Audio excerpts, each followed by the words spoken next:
Assalamualaikum warahmatullahi wabarakatuh. Bertemu kembali dengan kelompok kami, kelompok 2. Dalam ruang kolaborasi modul 1.4 budaya positif. Adapun anggota kelompok kami, ada Pak Abdul Mantik, Ibu Haryanti, Ibu Sadika Sari, Ibu Reni Arianti, dan saya sendiri Yuningsi, dengan fasilitator Ibu Kresni Wiyati, SPD MPD.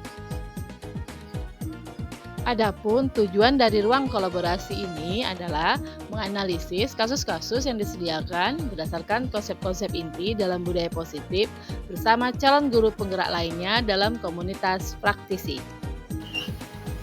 Dalam menjalankan peraturan, jika ada suatu pelanggaran, tentunya sesuatu harus terjadi. Untuk itu, kita perlu meninjau ulang tindakan penegakan peraturan. Tindakan terhadap suatu pelanggaran biasanya berbentuk hukuman atau konsekuensi. Nah, dalam modul ini, kami memperkenalkan program disiplin positif yang disebut restitusi. Restitusi merupakan proses menciptakan kondisi bagi murid untuk memperbaiki kesalahan mereka. Restitusi juga merupakan proses kolaboratif yang mengajarkan murid untuk mencari solusi dari masalah mereka, membantu murid berpikir tentang orang seperti apa yang mereka inginkan dan bagaimana mereka harus memperlakukan orang lain. Berikut ini kami sampaikan bagan tentang disiplin positif. Seluruh tindakan manusia pasti memiliki tujuan tertentu. Semua yang kita lakukan adalah usaha terbaik kita untuk mendapatkan apa yang kita inginkan. Ada 5 kebutuhan dasar manusia, yaitu yang pertama, kebutuhan untuk bertahan hidup. Yang kedua, kebutuhan kasih sayang dan rasa diterima. Yang ketiga, kebutuhan kebebasan. Yang keempat, kebutuhan kesenangan. Dan yang kelima, kebutuhan penguasaan. Sesuai dengan pemikiran Ki Hajar Dewantara bahwa pembelajaran harus berpusat pada murid. Berikut ini kami sampaikan suatu program disiplin positif yang berpusat pada murid yang dikembangkan oleh Diani Gosen dengan pendekatan restitusi yang disebut dengan 5 posisi kontrol. Kelima posisi kontrol tersebut adalah penghukum, pembuat rasa bersalah, teman, pemantau, dan manajer. Jika dalam sekolah kita menghadapi suatu permasalahan, posisi yang terbaik untuk menanganinya adalah posisi manajer. Setelah kita mengetahui apa itu restitusi, tentunya kita juga ingin mengetahui bagaimana cara melakukannya di sekolah. Diana Gosen telah merancang sebuah tahapan untuk memudahkan para guru dan orang tua dalam melakukan proses restitusi yang disebut dengan segitiga restitusi. Segitiga restitusi itu meliputi 3 hal, yaitu yang pertama menstabilkan identitas, yang kedua validasi tindakan yang salah, dan yang ketiga menanyakan keyakinan. Kasus yang pertama, Pipi dan Natali tidak mengindahkan kehadiran Bu Eni sebagai guru pengganti di kelas Bu Santi. Bu Santi meminta Pipi dan Natali memperbaiki permasalahan yang dibuatnya. Vivi dan Natali berdiskusi dengan temannya untuk membuat keyakinan kelas. Langkah restitusi yang telah dijalankan Bu Santi, menstabilkan identitas. Tindakannya, Bu Santi memanggil Pipi dan Natali menanyakan masalah tersebut. Pada tahap validasi tindakan yang salah, tindakan Bu Santi menanyakan apakah mereka bersedia melakukan perbaikan permasalahan yang ada.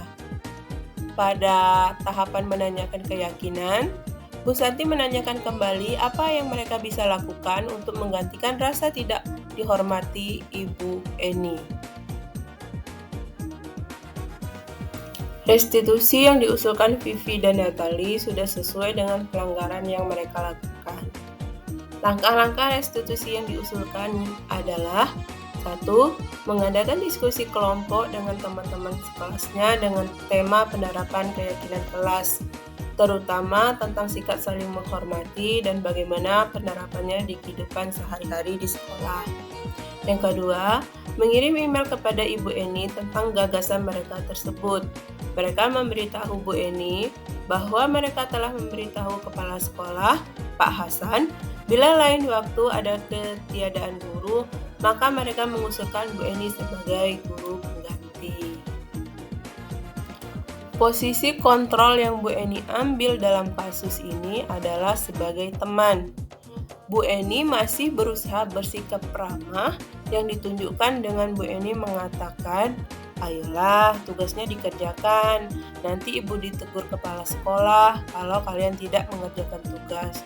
Tolong bantu Ibu ya." Dan dijawab oleh Vivi dan Natali, "Ah Ibu, santai saja Bu." Jika saya jadi Pak Hasan sebagai kepala sekolah, saya akan mengapresiasi karena langkah-langkah restitusi yang sudah dijalankan Bu Santi sudah benar, yaitu dengan menstabilkan identitas, validasi tindakan yang salah, dan menanyakan keyakinan. Posisi yang diambil Bu Santi adalah posisi sebagai manajer, di mana Bu Santi berbuat sesuatu bersama dengan murid, mempersilahkan murid mempertanggungjawabkan perilakunya, dan mendukung murid agar dapat menemukan solusi dari masalah tersebut.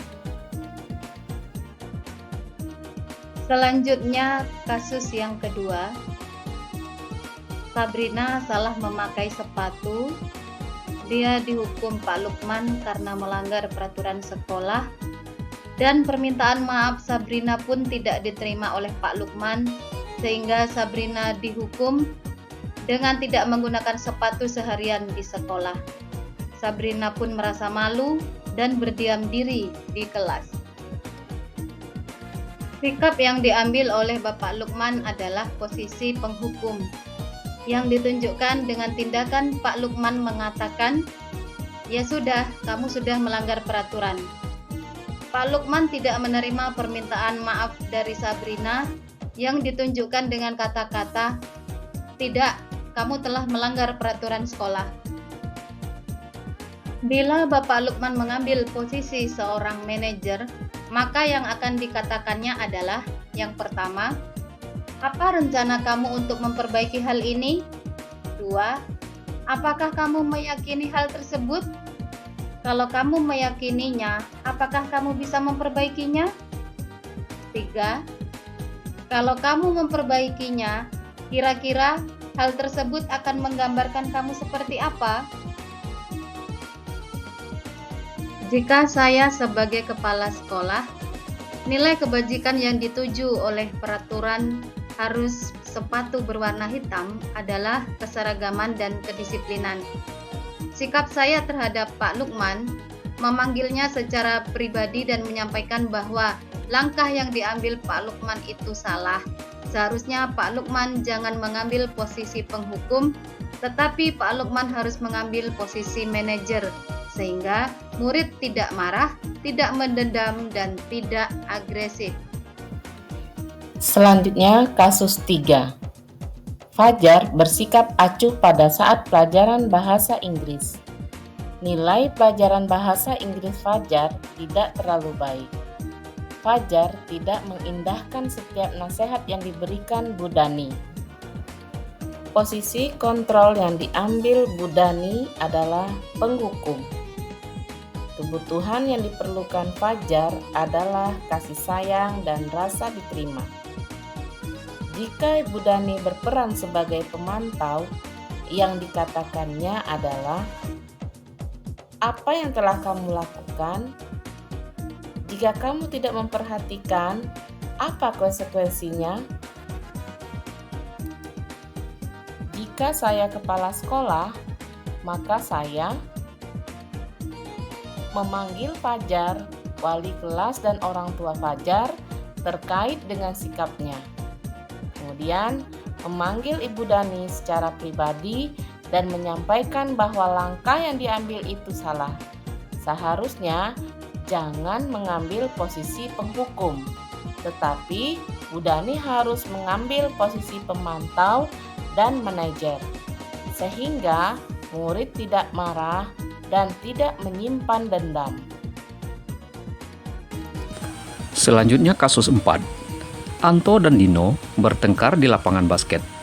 Kemudian, Ibu Suti menenangkan Dino yang sedang marah dengan cara mendengarkan keluhannya. Ibu Suti memberi kesempatan kepada Dino untuk mengungkapkan perasaan dan kesalahannya. Kemudian juga, Bu Suti mengingatkan Dino membuat kesalahan adalah hal yang manusiawi. Selanjutnya, Ibu Suti mendorong Dino memikirkan solusi yang efektif mencari agar Dino memperbaiki kesalahannya. Kemudian, Ibu Suti memberikan dukungan kepada Anto untuk menyelesaikan masalah. Kemudian yang terakhir, Ibu Suti bertanya kepada Anto hal apa yang dilakukan Dino untuk memperbaiki kesalahan yang dilakukan terhadap dirinya. Pertanyaan 1.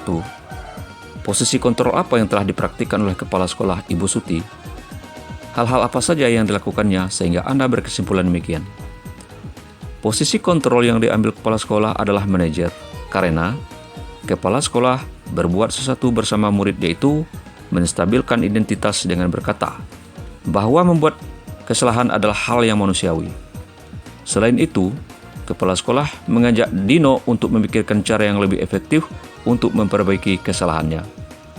Murid mempertanggungjawabkan perilakunya. Terlihat dari Dino belajar menjahit lalu menjahit kancing baju Anto. Kemudian, yang ketiga, mendukung murid menemukan solusi atas permasalahannya. Hal ini terlihat dengan meminta Dino untuk belajar menjahit baju yang diajarkan oleh Pak Irfan. Kemudian pertanyaan yang kedua, dalam kasus tersebut, bagaimana Dino dikuatkan? Bagaimana Anto dikuatkan oleh Ibu Suti? Dino dikuatkan oleh Ibu Suti dengan cara memberikan pemahaman bahwa membuat kesalahan adalah hal yang manusiawi dan mempertahankan diri adalah hal yang penting.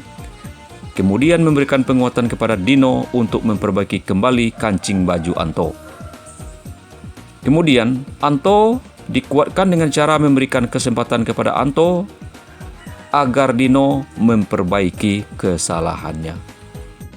Pertanyaan 3. Kira-kira nilai-nilai kebajikan keyakinan sekolah apa yang dituju dalam kasus tersebut? Jelaskan. Nilai-nilai kebajikan atau nilai keyakinan yang dituju adalah: pertama itu adalah bertanggung jawab. Kemudian kedua, kontrol diri dan kesabaran. Kemudian yang ketiga, pemecahan masalah. Kemudian yang keempat adalah persahabatan. Penjelasan dari pertanyaan 3, kontrol diri dan kesabaran.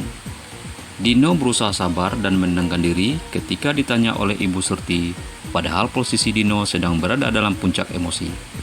Kemudian ada nilai tanggung jawab, yang mana dengan dibuktikan Dino mau memperbaiki kancing kemeja Anto, sampai dia rela belajar menjahit untuk memperbaiki kancing kemeja Anto. Kemudian nilai pemecahan masalah, sikap bijaksana yang ditunjukkan oleh Ibu Suti dengan mendiagnosa permasalahan terlebih dahulu, lalu mengembalikan kepada keyakinan sekolah dan memberikan kesempatan kepada Dino untuk memperbaiki kesalahannya, serta menyuruh Dino dan Anto untuk kembali saling memaafkan. Kemudian ada persahabatan, dengan ditunjukkan sikap mereka mau memaafkan satu sama lain, dan mereka kembali bercengkrama dan bersenda gurau. Dari 4 kasus di atas, dapat kita tarikkan suatu kesimpulan, adalah dalam menghadapi dan menangani kasus anak di sekolah, kita harus memperhatikan restitusi, posisi kontrol, dan kebutuhan dasar manusia. Kasus yang sudah kita paparkan, kita mendapatkan suatu refleksi. Jika terjadi kasus yang sama di sekolah, kita harus mampu menyelesaikan masalah dengan memposisikan diri sebagai manajer, menggunakan ketiga restitusi, dan memahami kebutuhan dasar anak, sehingga munculkan motivasi intrinsik dan disiplin positif. Itulah yang dapat kami paparkan dari kelompok 2. Sebelum kami mengakhiri, izinkan kami membacakan sebuah pantun. Jalan-jalan ke ujung Jabung, singgah sebentar di Nipah Panjang. Modul 1 tarik napas panjang, modul 2 pasti lebih garang.